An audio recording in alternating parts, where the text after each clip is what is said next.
Hello friends, आप देख रहे हैं YouTube channel chemistry with car. आज के लेक्चर में हम देखेंगे hydro halogenation of alkene. Hydro halogenation of alkene. तो स्टार्ट करते हैं। अगर कहीं एल्कीन है CH2 डबल बॉन्ड CH2, इसका अगर हम HX के साथ रिएक्शन कराते हैं HX के साथ, तो होता क्या है, ये बॉन्ड टूटता है,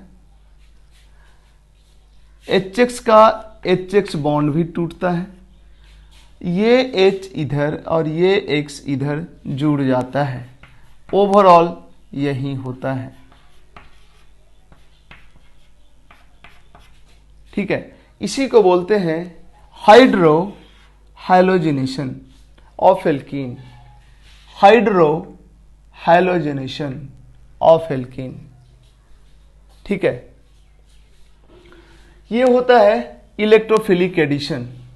इलेक्ट्रोफिलिक एडिशन उसको बोलते हैं जब सबस्ट्रेट पे अगर पहले इलेक्ट्रोफाइल जाता है।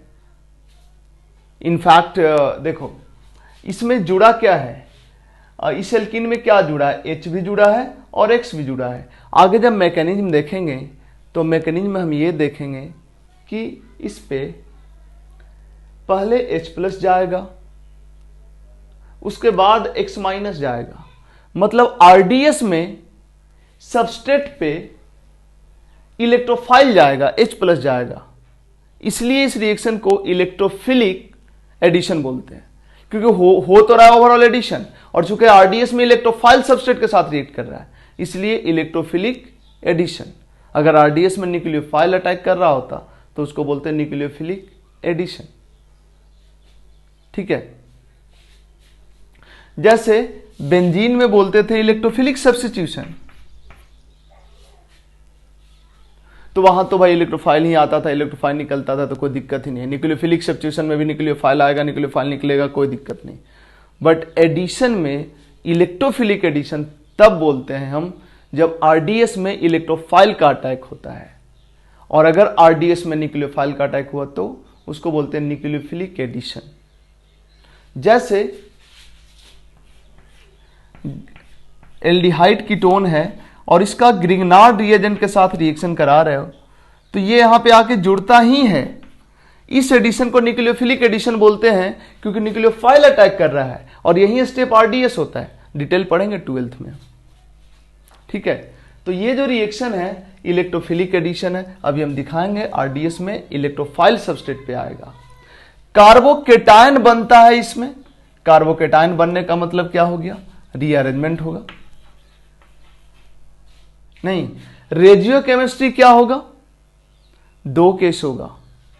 रेजियोकेमिस्ट्री जनरली मार्कोनिकोफ होगा, बट अगर सबस्ट्रेट के साथ परऑक्साइड ले लेंगे तो एंटी मार्कोनिकोफ भी होगा। मतलब एक पार्टिकुलर कंडीशन में एंटी मार्कोनिकोफ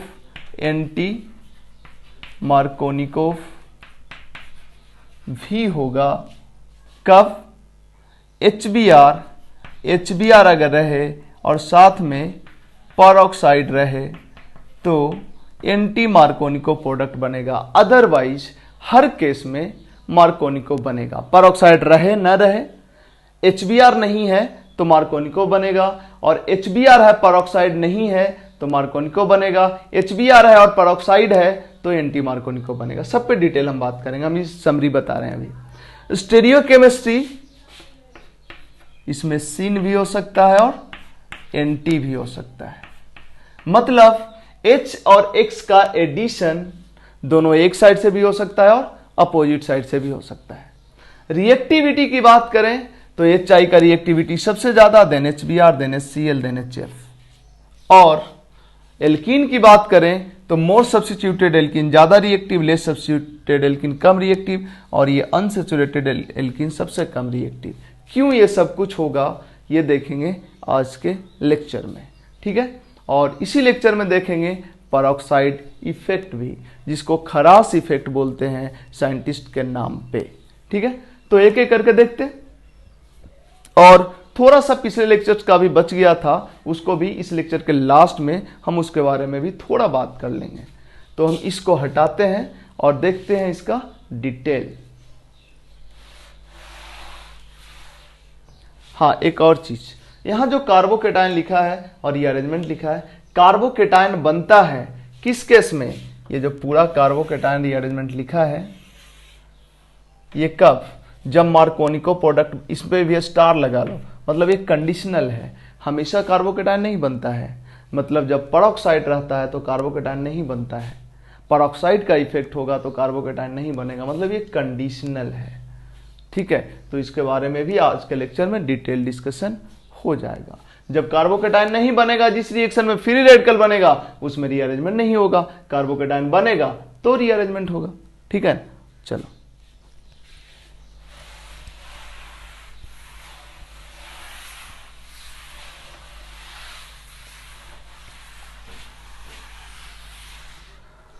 इस रिएक्शन के साथ बड़ा बड़ा रिएक्शन खत्म हो जाएगा, इसके बाद छोटा छोटा रिएक्शन बचेगा। चलो देखते हैं मैकेनिज्म। हम एक CH3CH डबल बॉन्ड CH2 एक एल्कीन लेते हैं और इसका रिएक्शन कराते हैं HBr के साथ, बन जाएगा CH3CHBr CH3। देखते हैं इसका मैकेनिज्म। देखो एक और चीज बता देते हैं, कई बार ये दोनों गैसियस फेज में लिया जाता है, सॉल्वेंट कुछ भी नहीं लिया जाता है। कई बार ये लिक्विड होता है और इसी में HBr को बबल किया जाता है, मतलब यहाँ पे सॉल्वेंट का कोई जरूरत ही नहीं है, ये खुद लिक्विड है और इसमें HBr बबल किया जा रहा है, इससे रिएक्शन हो जाता है। ठीक है, इसलिए इसमें सॉल्वेंट जनरली लिखा हुआ नहीं मिलेगा तुम्हें। देखो अब हम क्या करते हैं, CH3 जो भी सबस्ट्रेट है, सबस्ट्रेट का रिएक्शन करा देते हैं रिएजेंट के साथ, HBr के साथ। अब ये पाई बॉन्ड H प्लस के साथ इंटरैक्ट होगा, क्या बनेगा? ये पाई बॉन्ड इधर शिफ्ट करेगा, H प्लस जुड़ जाएगा, यहां पॉजिटिव चार्ज बनेगा, ये बन गया। और दूसरा पॉसिबिलिटी है ये पाई बॉन्ड इधर शिफ्ट करे, H प्लस जुड़ जाए और यहां पॉजिटिव चार्ज बने, ये बनेगा। ऊपर वाला मोर स्टेबल है, ऊपर वाला मोर स्टेबल है, नीचे वाला लेस स्टेबल है, इसलिए नीचे वाला नहीं बनेगा या कम बनेगा, ऊपर वाला मेजर बनेगा। इसी को समझो, ये था, इसको H प्लस मिला, HBr क्या किया, इसको H प्लस दिया, ये बॉन्ड इधर शिफ्ट हुआ और यहाँ से H प्लस को ले लिया, यहाँ पॉजिटिव चार्ज बन गया, Br माइनस बाहर निकल गया। ठीक है, ये बन गया। इसके बाद जो Br माइनस है, जो Br माइनस निकला है, ये Br माइनस फिर से अटैक करेगा यहाँ पे और बन गया जो बनना था। ठीक है, अब जरा देखो दो स्टेप में रिएक्शन हुआ है। फर्स्ट स्टेप में ये कार्बोकेटायन बन रहा है, मतलब यही वाला होगा RDS। क्यों? क्योंकि ये स्टेप होगा स्लो स्टेप। स्लो क्यों होगा? क्योंकि हाईली अनस्टेबल चीज बन रहा है, तो कार्बोकेटायन का फॉर्मेशन वाला स्टेप ही स्लो स्टेप होगा और किसी भी रिएक्शन का स्लो स्टेप ही RDS होता है। मतलब अब सोचो, इस रिएक्शन का रेट हम कई तरह से लिख सकते हैं कि rate of reaction ROR directly proportional to stability of carbocation. Carbocation मतलब कार्बोकेटायन जितना ज्यादा स्टेबल होगा, इस रिएक्शन का रेट उतना ज्यादा होगा, क्योंकि कार्बोकेटायन ज्यादा स्टेबल तो ये फास्टर रेट से बनेगा।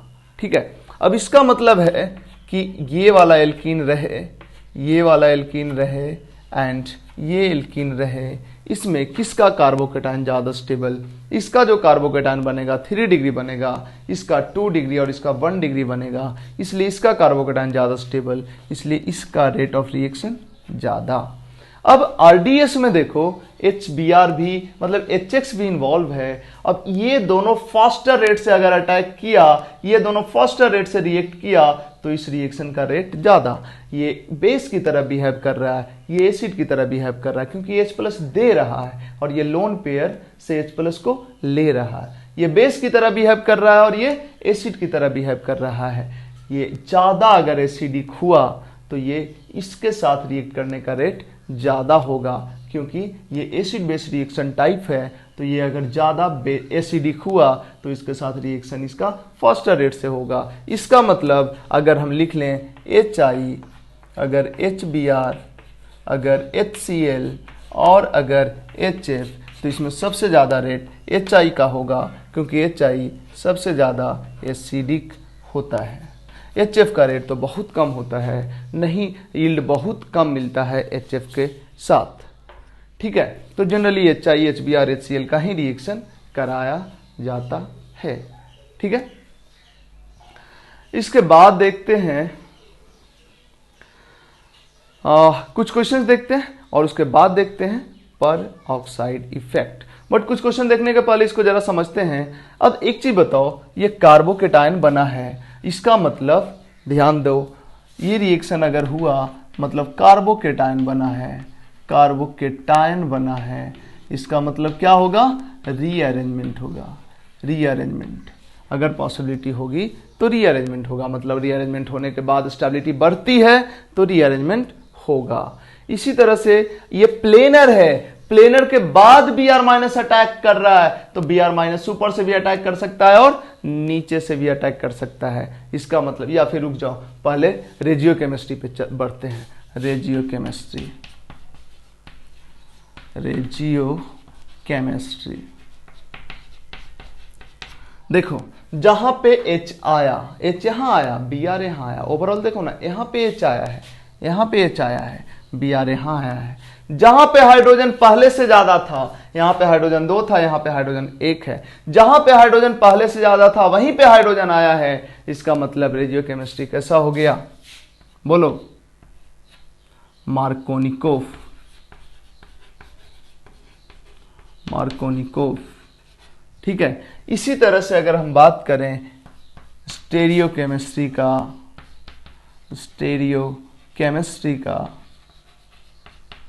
स्टेरियोकेमिस्ट्री की बात करें तो जरा गौर करो, BH यहां जिधर से भी जुड़ा हो, जिधर से भी H जुड़ा हो, यहां जब Br जुड़ेगा तो Br दोनों साइड से जुड़ सकता है क्योंकि ये कार्बन प्लेनर है, ऊपर से नीचे से दोनों साइड से अटैक कर सकता है। मतलब जिधर से H जुड़ा उसके अपोजिट से भी Br अटैक कर सकता है, जिधर से H जुड़ा उसके साइड से भी Br अटैक कर सकता है। इसका मतलब स्टेरियोकेमिस्ट्री यहाँ पे कुछ क्लियर नहीं है। सिन भी हो सकता है एंड एंटी भी हो सकता है।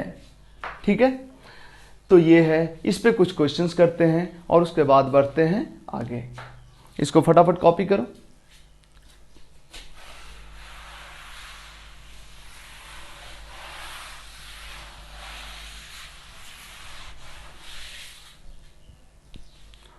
कुछ क्वेश्चंस हमने लिखा है, नोट किया इस पे, तो उस क्वेश्चंस को तुम करो।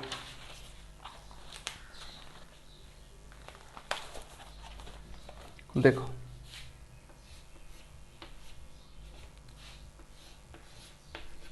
HF इसी का रिएक्शन कराना है HCl के साथ, इसी का रिएक्शन कराना है HBr के साथ और इसी का रिएक्शन कराना है HI के साथ। हालांकि HF के साथ रिएक्शन बहुत कम होता है, तब भी हमने दे दिया है।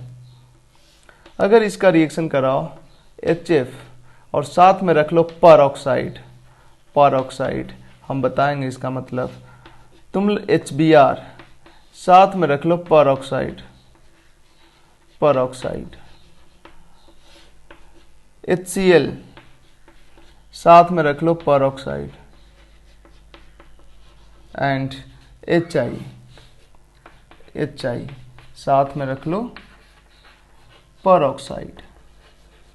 ठीक है, इस सब का प्रोडक्ट बनाओ तो यहाँ पे H+ यहाँ पे आएगा, यहाँ पे फ्लोरीन आएगा।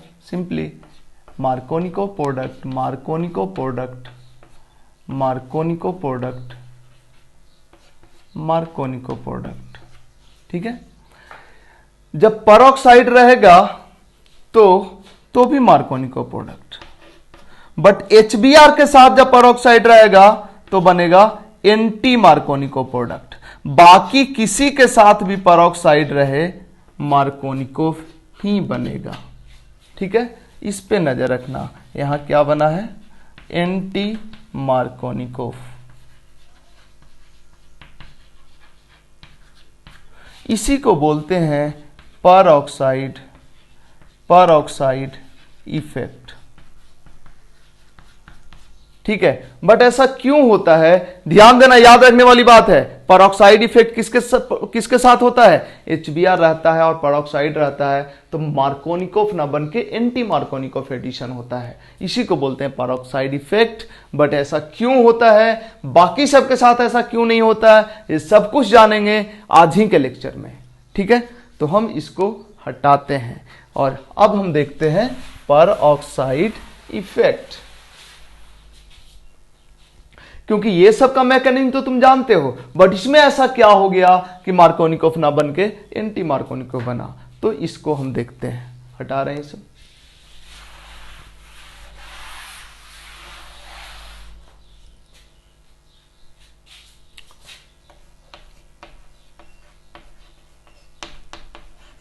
परऑक्साइड इफेक्ट, ध्यान देना, अगर कोई एल्कीन है, इसका हम HBr के साथ रिएक्शन कराए हैं और जिस वेसल में रिएक्शन हो रहा है उस वेसल में तुम परऑक्साइड ले लिए हो। परऑक्साइड मतलब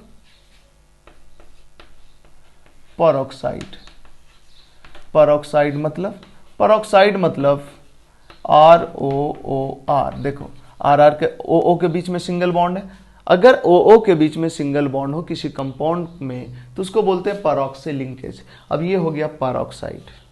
ठीक है, इसी तरह से H2O2 भी परऑक्साइड होता है।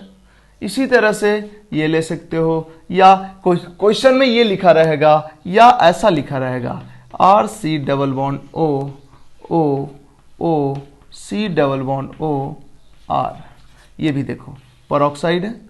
इसी को ऐसे भी लिखा रह सकता है RC⋯O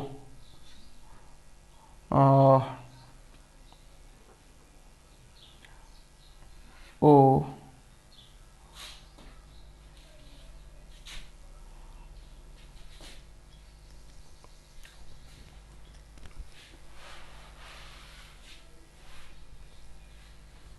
ऐसे AC2O2 ऐसे भी लिखा, नहीं AC2O2 नहीं, ऐसे नहीं। ठीक है, ऐसे ही रहेगा, ऐसे लिखा रहेगा, या सिंपली परऑक्साइड ही लिखा रहेगा। ठीक है, तो इस केसेस में क्या होगा, मार्कोनिकोव नहीं क्या बन जाता है, एंटी मार्कोनिकोव प्रोडक्ट बन जाता है, एंटी मार्कोनिकोव प्रोडक्ट बन जाता है। समझ में आया? ऐसे मार्कोनिको बनेगा, लेकिन परऑक्साइड अगर रहेगा तो एंटी मार्कोनिको बन जाएगा, लेकिन वो भी HBr के केस में, बाकी किसी केस में नहीं। बाकी हर केस में क्या बनेगा, परऑक्साइड रहे या न रहे मार्कोनिको ही बनेगा। कई बार तो ऐसा होता है कि एल्कीन का जो स्टॉक पड़ा हुआ है, अगर बहुत पुराना स्टॉक है और उसका HBr के साथ रिएक्शन कराए हो तो एंटी मार्कोनिको प्रोडक्ट ही बनता है बिना परऑक्साइड के।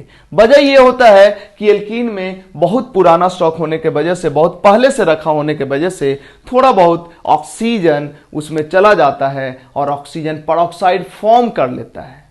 ठीक है, जिसके वजह से परऑक्साइड तुम बाहर से मिलाए नहीं रहते हो, लेकिन पहले से ही थोड़ा बहुत एटमॉस्फेरिक ऑक्सीजन के कारण जो परऑक्साइड बना है, जिसके वजह से ये रिएक्शन एंटी मार्कोनिको प्रोडक्ट बनाता है। तुम बाहर से परऑक्साइड ऐड नहीं किए, लेकिन पहले से ही वेसल में परऑक्साइड प्रेजेंट है। ठीक है, तो परऑक्साइड के कारण होता क्या है इसको हम देखते हैं, क्या मैकेनिज्म में चेंज होता है उसको देखते हैं। देखो, परऑक्साइड के कारण मैकेनिज्म में चेंज क्या होता है। जब वेसल में परऑक्साइड है, मतलब ओ ओ आर है। तो ऐसे केस में होता क्या है, ये टूट जाता है, ये टूटा और बन गया आर ओ डॉट। ये बहुत ही कम ही टेम्परेचर पे टूट जाता है क्योंकि ये बॉन्ड बहुत कमजोर होता है। ऑक्सीजन ऑक्सीजन के बीच का बॉन्ड बड़ा कमजोर होता है क्योंकि यहाँ दो दो लोन पेयर है, यहाँ दो दो लोन पेयर है, इसके बीच में रिपल्सन बहुत ज्यादा होता है। ये टूट गया। अब ये जो टूटा आर ओ डॉट थोड़ा भी एटमॉस्फेयर के कारण जो हीट है उसी के कारण टूट जाता है, ठीक है। और ऐसे भी इसके साथ रिएक्शन कराते हैं बिना पेरोक्साइड का, तब भी थोड़ा टेम्परेचर देना ही पड़ता है, तो उसी टेम्परेचर से ये टूट जाएगा। अब ये जब टूटेगा तो क्या होगा, आर ओ डॉट जो बना ये रिएक्ट कर लेगा। कौन कौन है कंटेनर में, ये पेरोक्साइड टूटा है। पेरोक्साइड हीट से भी टूटता है या थोड़ा बहुत भी लाइट रहेगा उससे भी टूट जाता है, ठीक है। तो ये आर ओ डॉट बन गया। अब ये आर ओ डॉट वेसल में कौन है, पेरोक्साइड HBr, और ये बना है, ये HBr के साथ रिएक्शन करता है, HBr के साथ रिएक्शन करता है और बना लेता है ROH और साथ में बनता है Br डॉट। अब ये जो Br डॉट है, ये जो Br डॉट है ये इस एल्कीन के साथ रिएक्शन करता है, एल्कीन के साथ रिएक्शन करता है, ठीक है। एल्कीन के साथ रिएक्शन करके Br जब अब इस कार्बन से जुड़ेगा कि इस कार्बन से जुड़ेगा, अगर इस कार्बन से जुड़ता है Br, ये बॉन्ड टूटता है होमोलिटिकली क्योंकि फ्री रेडिकल है, ये इधर Br जुड़ता है तो यहां पे डॉट बन जाएगा।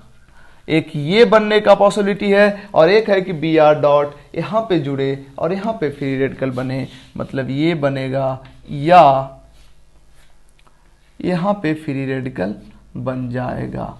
ये दोनों बनने का पॉसिबिलिटी है। अब जरा बताओ ऊपर वाला फ्री रेडिकल ज्यादा स्टेबल कि नीचे वाला फ्री रेडिकल ज्यादा स्टेबल? ऊपर वाला free radical more stable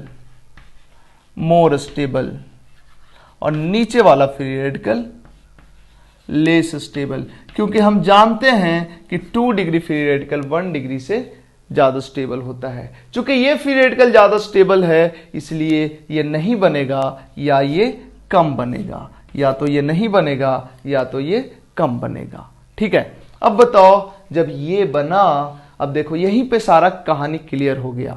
Br कहां आया, टर्मिनल पे आया, एंटी मार्कोनिको फैशन में आया। जबकि आयनिक मैकेनिज्म होता, पेरोक्साइड नहीं होता तो ये Br यहां नहीं आके कहां आता, यहां आता।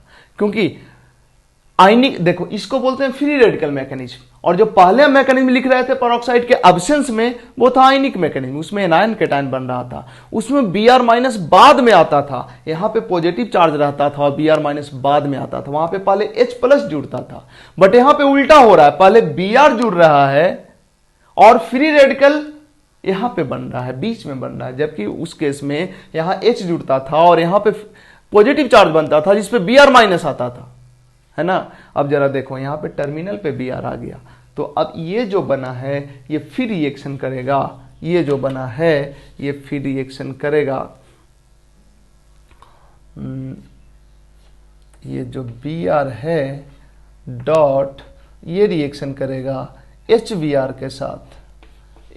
के साथ और यहां से ये H को झटक लेगा और इसके बाद देखो क्या बन जाएगा, Br और साथ में H यहां आ गया ना, और ये क्या बन जाएगा, ये H यहां आ गया, यहां पे H आ गया और साथ में फ्री हो गया क्या, Br डॉट।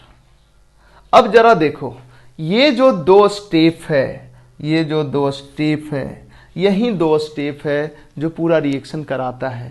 कैसे देखो, एक बार पेरोक्साइड टूटा और डॉट बन गया, ये एक HBr से रिएक्ट करके एक बार Br डॉट केवल बना देना है बस, उसके बाद पूरा रिएक्शन हो जाएगा। कैसे वो देखो, Br डॉट एल्कीन के साथ रिएक्शन किया, फ्री रेडिकल बना।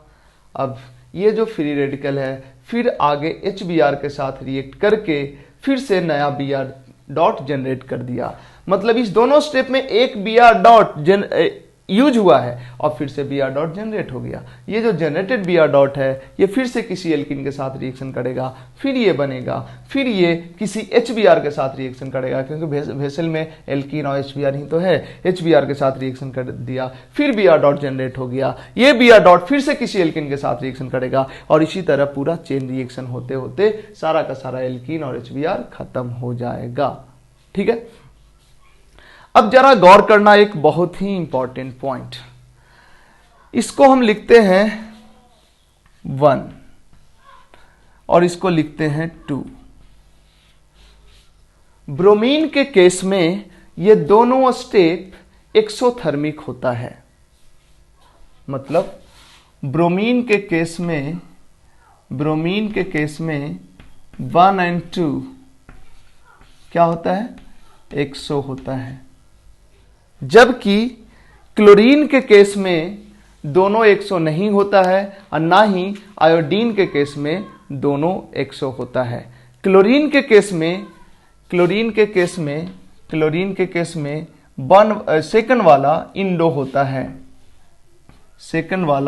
इंडो होता है, और आयोडीन के केस में फर्स्ट वाला इंडो होता है। ध्यान देना, ब्रोमीन के केस में दोनों एक्सो होता है, दोनों एक्सो होने का क्या एडवांटेज मिलता है उसको समझना।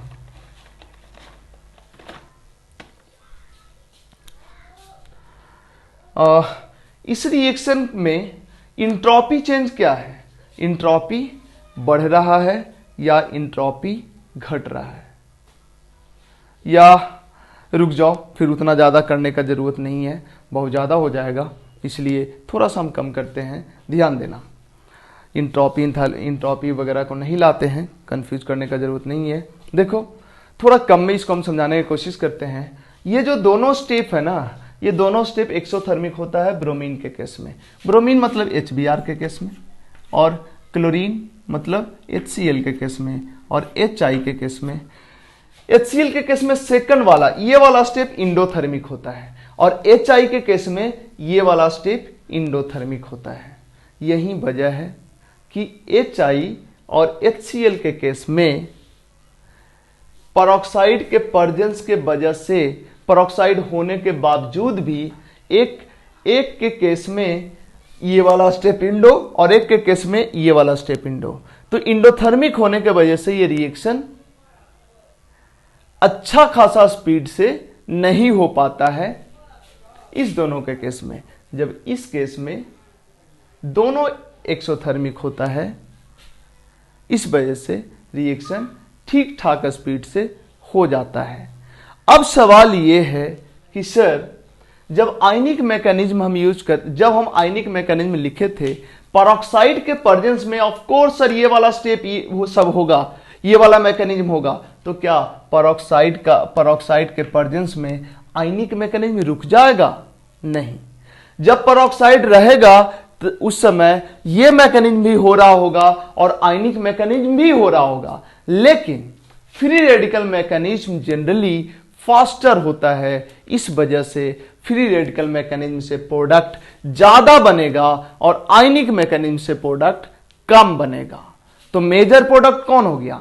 फ्री रेडिकल मैकेनिज्म वाला। इस वजह से HBr के केस में पेरोक्साइड रहेगा, तो पेरोक्साइड के प्रेजेंस के कारण जो फ्री रेडिकल मैकेनिज्म से प्रोडक्ट बन रहा है वो ज्यादा बन जाएगा, मतलब एंटी मार्कोनिको प्रोडक्ट ज्यादा बन जाएगा, और मार्कोनिको प्रोडक्ट जो कि आयनिक मैकेनिज्म के कारण हो रहा है वो कम बनेगा। तो हम तो मेजर वाले की ही ना बात करेंगे, मतलब पेरोक्साइड का इफेक्ट हो गया ये बोलेंगे हम। इनफैक्ट जब HBr नहीं था, जब HCl था और HI था, उस केस में क्यों नहीं हुआ पेरोक्साइड इफेक्ट, ये हमने बताया क्यों नहीं हुआ पेरोक्साइड इफेक्ट। एक के केस में ये वाला स्टेप इंडोथर्मिक और एक के केस में ये वाला स्टेप इंडोथर्मिक है। समझ आया? चलो, अब हम ये नहीं बता रहे हैं कि इंडोथर्मिक होने के वजह से क्यों नहीं रिएक्शंस हो रहा है, जबकि इंडोथर्मिक रिएक्शंस भी तो होता है। ऐसा थोड़ा है कि इंडोथर्मिक रिएक्शंस नहीं होता है, इंडोथर्मिक रिएक्शंस भी होता है, बट फिर उसको एंट्रोपी वगैरह से रिलेट करना पड़ेगा, तो हम उस सेक्शन को इग्नोर करते हैं और वो तुमसे पूछा भी नहीं जाएगा। सिंपल तुमसे पूछा जाएगा कि परऑक्साइड का इफेक्ट, अगर टफ लेवल पे पूछा गया तो तुमसे पूछा जाएगा परऑक्साइड का इफेक्ट HBr के केस में ही होता है, HI के केस में क्यों नहीं होता, HCl के केस में क्यों नहीं होता। तो HCl और HI के केस में इस दोनों स्टेप में से एक के केस में ये वाला स्टेप और एक के केस में ये वाला स्टेप इंडोथर्मिक हो जाता है, जिसके वजह से परऑक्साइड का इफेक्ट नहीं हो पाता है HCl और HI के केस में। बट HBr के केस में ये दोनों स्टेप फेवरेबल है। प्रोपागेशन स्टेप का ये दोनों प्रोपागेशन स्टेप है, इस दोनों स्टेप फेवरेबल है। दोनों के केस में दोनों एक्सोथर्मिक रिएक्शन है, इस वजह से HBr के केस में परऑक्साइड का इफेक्ट हो जाता है। ये है LG वार्डे का एक्सप्लेनेशन। तुम चाहो तो डिटेल के लिए तुम LG वार्डे भी पढ़ सकते हो। हालांकि एनसीईआरटी भी एक बात लिखता है जो मेरे को बहुत सही नहीं लगता है, लेकिन चूंकि एनसीईआरटी लिखता है तो हम जरूर ये बताएंगे। एनसीईआरटी लिखता है इसी चीज का एक्सप्लेनेशन कुछ इस तरह से कि देखो, वो लिखता है कि इसका जब HBr के साथ रिएक्शन होता है, सोचने दो मेरे को,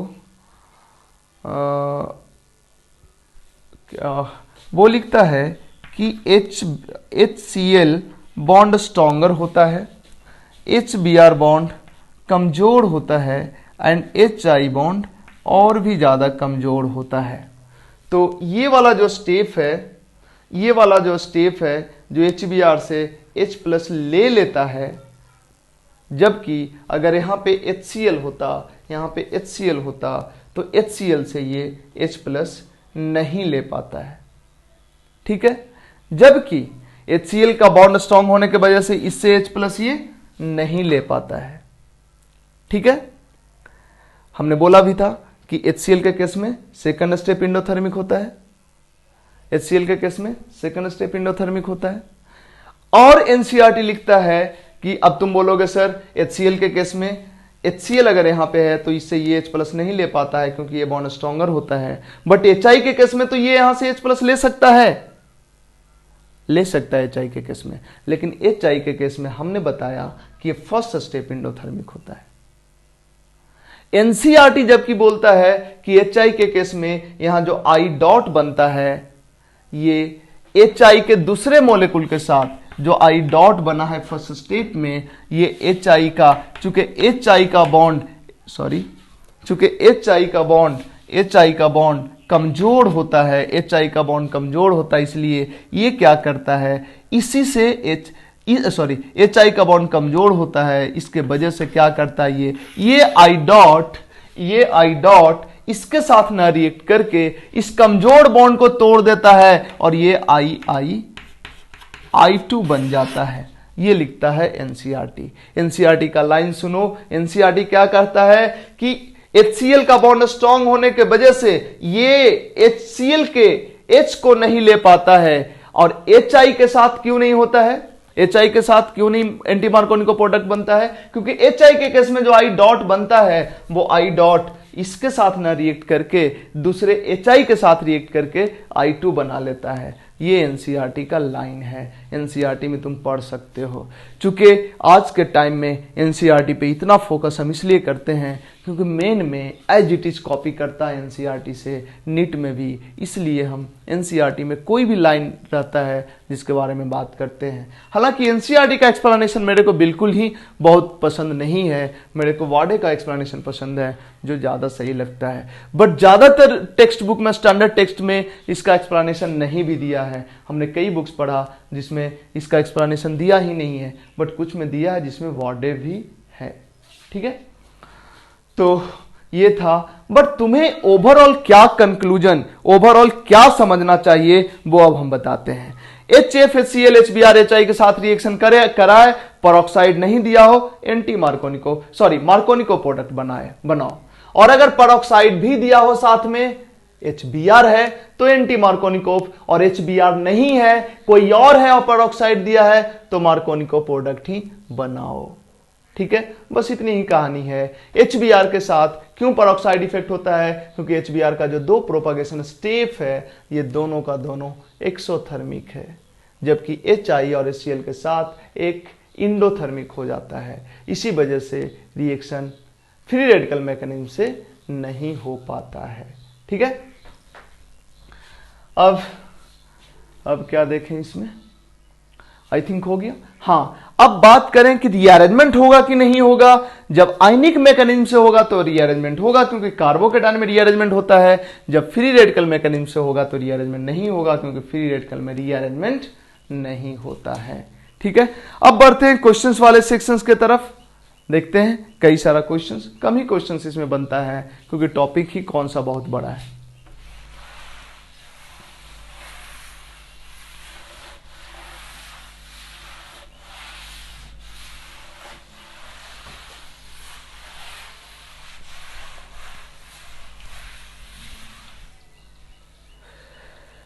कुछ क्वेश्चंस देखो, लिखते हैं प्रैक्टिस के लिए। कुछ खास ऐसा तो है नहीं इस टॉपिक में।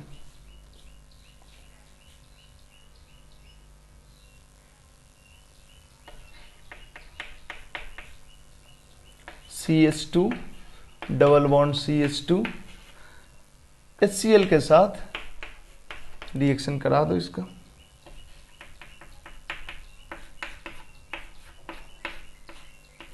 इसका रिएक्शन करा दो HCl के साथ।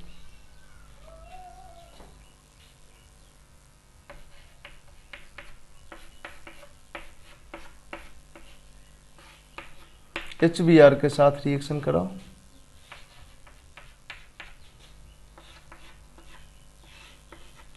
HCl के साथ रिएक्शन कराओ।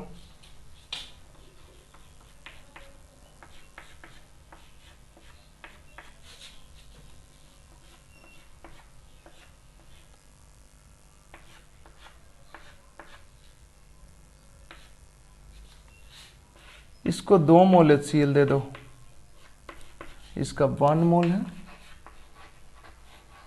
और इसका 2 मोल HCl दे दो। नेक्स्ट क्वेश्चन है,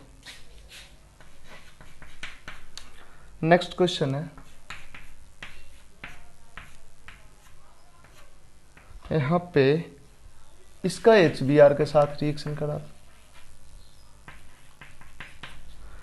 नेक्स्ट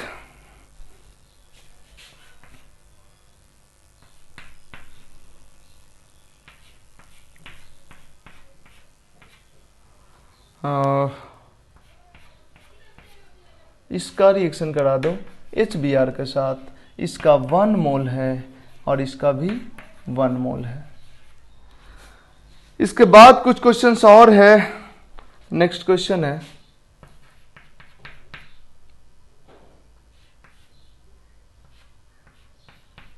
इसका रिएक्शन करा दो एक्सेस HI के साथ।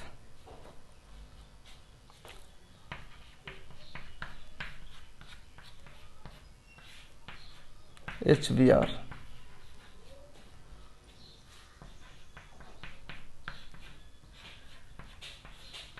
HCl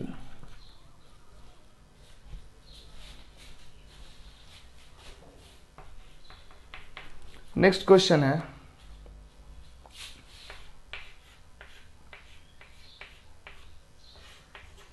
HBr। Next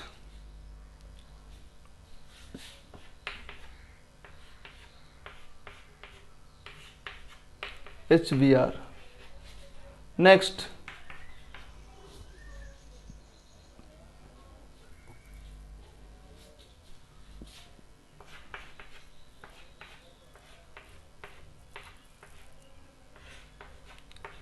HCl HCl।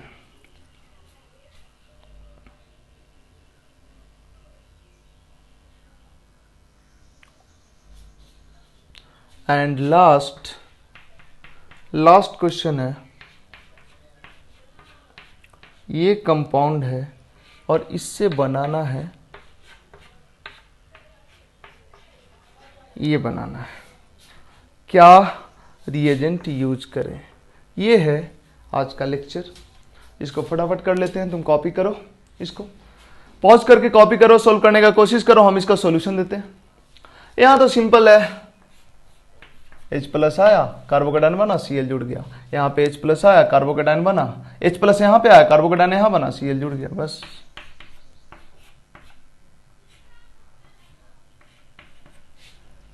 तुम चाहो तो स्टीरियो केमिस्ट्री भी देख सकते हो, नहीं भी देख सकते हो।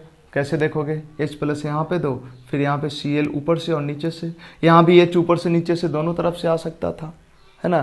तो कितना पॉसिबिलिटी हो जाएगा? Cl ऊपर H ऊपर, Cl नीचे H नीचे, मतलब यहाँ दो पॉसिबिलिटी H ऊपर H नीचे का, यहाँ दो पॉसिबिलिटी Cl ऊपर Cl नीचे का, 4 हो गया। फिर यहाँ Cl ऊपर नीचे, H यहाँ ऊपर नीचे, नहीं। तो इस तरह से जितना भी पॉसिबिलिटी होगा उसमें कई सारा सेम ही हो जाएगा, ठीक है। अरे क्या हो सकता है, यहाँ पे Cl ऊपर नीचे, यहाँ पे Cl ऊपर नीचे, ठीक है।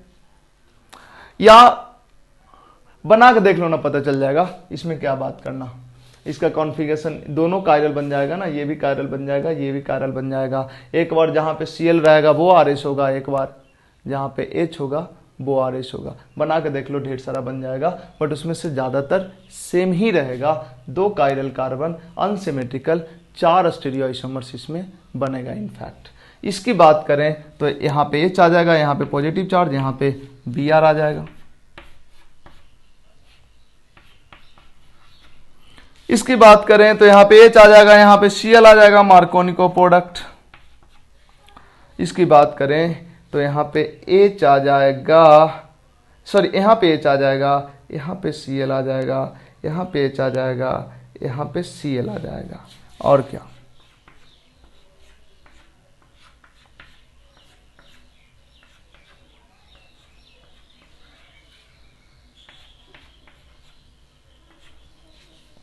इसकी बात करते हैं तो H प्लस यहाँ पे आएगा, पॉजिटिव चार्ज यहाँ पे, यहाँ Cl ऊपर से, यहाँ Cl नीचे से। इसका मतलब यहाँ पे ये तो ऊपर ही रहेगा, यहाँ Cl नीचे से हो सकता है, और यहाँ Cl ऊपर से भी, सॉरी Br ऊपर से भी हो सकता है। बट कोई फर्क नहीं पड़ता है, पड़ता है फर्क। ये दोनों में क्या रिलेशन होगा? सिस ट्रांस का रिलेशन होगा, ठीक है। इसके बाद यहाँ पे आएगा ना H, तो यहाँ पे आ गया, यहाँ H ऊपर रखो या नीचे रखो कोई फर्क नहीं पड़ता, क्योंकि यहाँ पे 2H हो जा रहा है। बट यहाँ पे जैसे ही Br प्लस लाओ, Br माइनस को लाओगे तो मिथाइल नीचे जाएगा, ऊपर से Br माइनस लाओगे तो, और नीचे से Br माइनस लाओगे तो मिथाइल ऊपर आएगा, है ना। तो ये 2 पॉसिबिलिटी है, इधर मिथाइल ऊपर में है तो एक बार Br और मिथाइल अपोजिट में, एक बार Br और मिथाइल सेम साइड, सिस बन जाएगा इसमें, और इसमें ट्रांस बन जाएगा। इसमें जरा गौर करो, HBr है और HBr का 1 मोल है, जबकि यहाँ इसका भी 1 मोल है। तो HBr का 1 मोल इस डबल बॉन्ड पे आएगा या इस पे आएगा, इनफैक्ट उस पे जाएगा जिस पे H प्लस जाने से कार्बोकेटाइन ज्यादा स्टेबल बनता है। यहाँ पे जब H प्लस दोगे तो यहाँ पॉजिटिव चार्ज 3 डिग्री स्टेबल, यहाँ पे जब H प्लस दोगे यहाँ पे पॉजिटिव चार्ज 3 डिग्री जरूर है, बट इस डबल बॉन्ड के कारण ये डबल बॉन्ड ऊपर शिफ्ट करेगा। यहाँ पॉजिटिव चार्ज, पॉजिटिव के बगल में पॉजिटिव आ जाएगा, जिसके वजह से यहाँ का पॉजिटिव चार्ज हाईली अनस्टेबल हो जाएगा। मतलब HBr का H प्लस इस डबल बॉन्ड पे नहीं आके इस डबल बॉन्ड पे आएगा। इसका मतलब प्रोडक्ट जो बनेगा वो बनेगा कुछ ऐसा।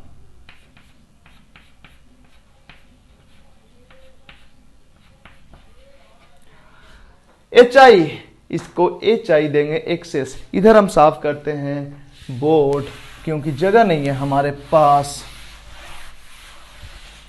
चलो देखो, हम बात कर रहे हैं यहाँ पे, ये भी एक इंटरेस्टिंग क्वेश्चन है। देखो यहाँ पे I है, इसको एक्सेस HI दे दिया गया है। एक्सेस का मतलब जितना HI यूज हो सकता है होने दो। तो फिर क्या होगा, HI का 1 मोल, यहाँ पे H, यहाँ पे I आ जाएगा, यहाँ पे H और यहाँ पे I।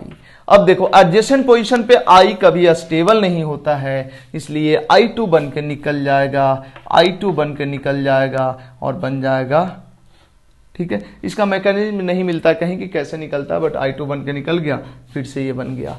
अब फिर क्या होगा कि HI का दूसरा मोल यूज होगा और बनेगा ये।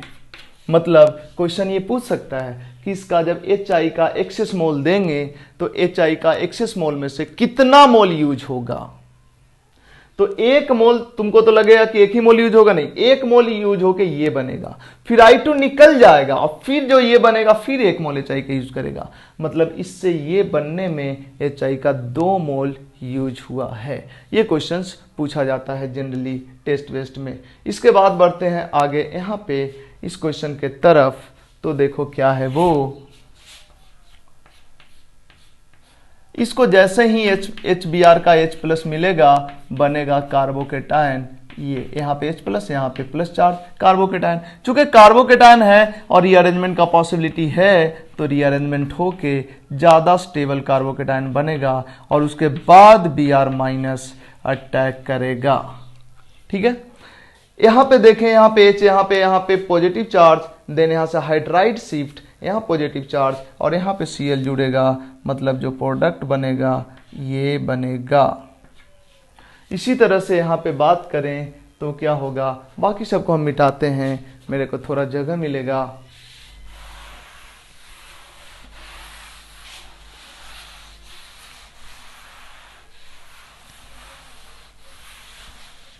देखो उधर जो ऊपर में क्वेश्चन लिखे हैं उसको अगर समझे हम तो वहां पे क्या था, ये ऐसे ऐसे, इधर HBr का H प्लस अगर हम देते हैं तो देखो क्या बनेगा, HBr का H प्लस अगर देते हैं तो देखो क्या बनेगा,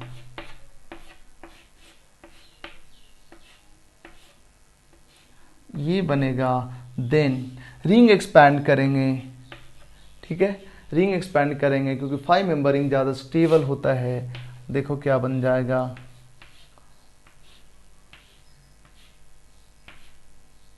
यहाँ पे पॉजिटिव चार्ज, देन क्या करेंगे, यहाँ पे Br लगा देंगे, जो Br माइनस है वो Br माइनस यहाँ पे अटैक करेगा। देखो क्या बन गया, 5 मेंबर रिंग, यहाँ पे Br, ये बन गया। इसी तरह से नीचे वाले क्वेश्चंस में अगर करेंगे नेक्स्ट क्वेश्चन में तो उसमें देखो क्या होगा, हालांकि ड्रॉ मैकेनिज्म का क्वेश्चन था, यहाँ पे डबल बॉन्ड है, इसको जब HBr देंगे तो क्या होगा, H प्लस आएगा, डबल बॉन्ड पे H प्लस, यहाँ पे positive charge, 6 member ring 5 member से ज़्यादा स्टेबल होता है इसलिए रिंग एक्सपैंड करेगा और बन जाएगा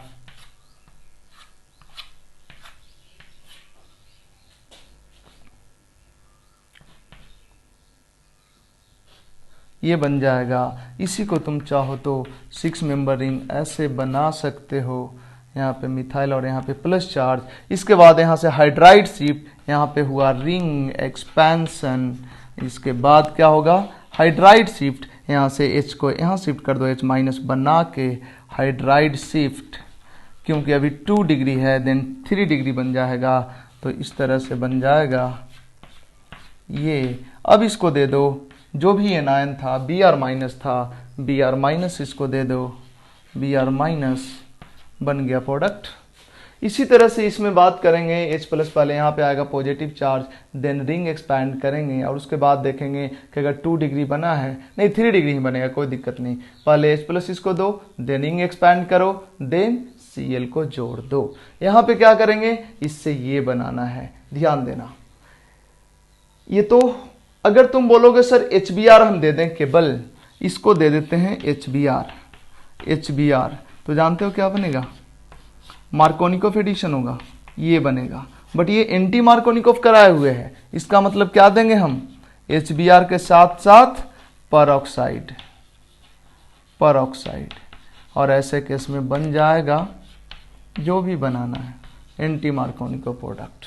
ठीक है, तो ये था हाइड्रोहैलोजिनेशन ऑफ एल्कीन, ये था हाइड्रोहैलोजिनेशन ऑफ एल्कीन। हम थोड़ा सा हाइड्रोहैलोजिनेशन खत्म हो गया तो हम थोड़ा सा बात कर लेते हैं, पिछले लेक्चर में थोड़ा सा चीज बचा हुआ था उसको थोड़ा सा देख लेते हैं।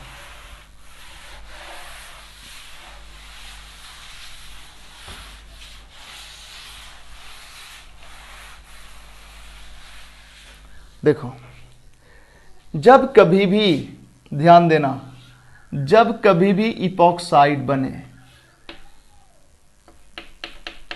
जब कभी भी इपॉक्साइड बने और उसके बाद इसका रिएक्शन H3O+ से कराएं। हमने कराया है पिछले लेक्चर में। तो ऐसे केस में क्या होता है मैकेनिज्म वो देखो। हालांकि ये हम आगे देखेंगे 12th में ईथर में भी।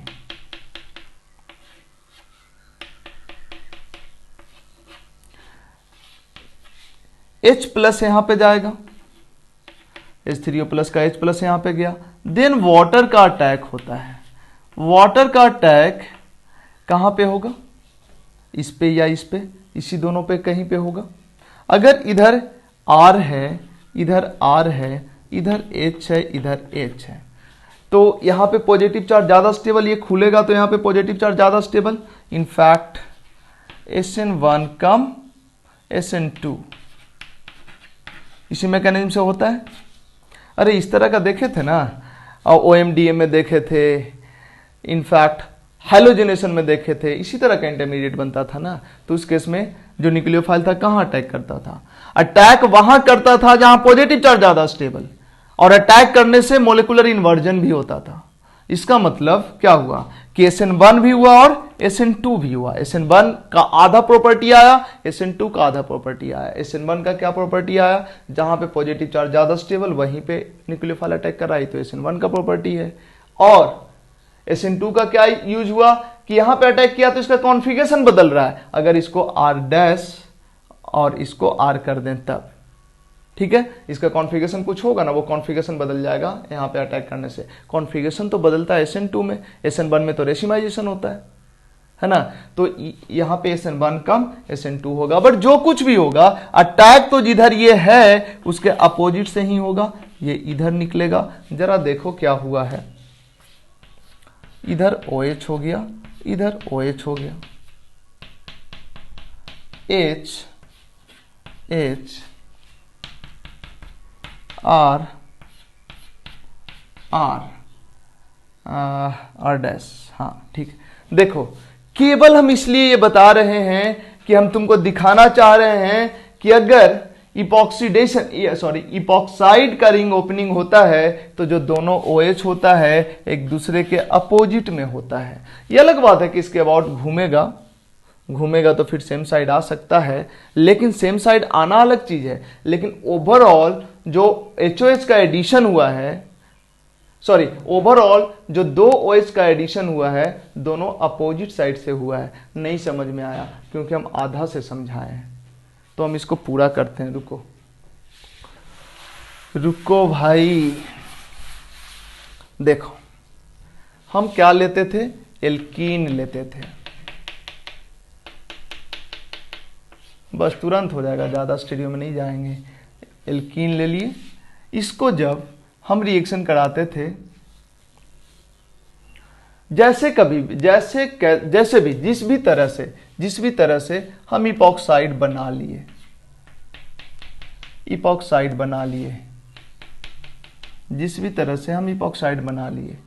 तो अब जो इसको H3O+ देते हैं, तो बताओ H3O+ का H+ यहां आता है, वाटर का अटैक तो अपोजिट से करता है ना। मतलब एक OH नीचे और एक ऊपर OH, मतलब जो दो OH ग्रुप जुड़ता है वो एंटी फैशन में जुड़ता है, ना कि सिन फैशन में जुड़ता है।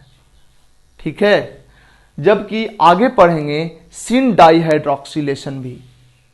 सिन डाइहाइड्रोक्सिलेशन मतलब डबल बॉन्ड के अबाउट जो OH ग्रुप जुड़ेगा दोनों सेम साइड से जुड़ेगा, जबकि इपॉक्साइड बना के जब H3O दे के रिंग ओपन करोगे तो इस केस में जो डाइहाइड्रोक्सिलेशन होता है वो एंटी फैशन में होता है।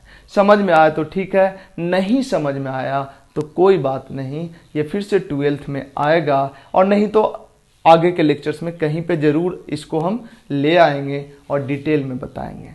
ठीक है, तो आज के लेक्चर्स में बस इतना ही। मिलते हैं नेक्स्ट लेक्चर में।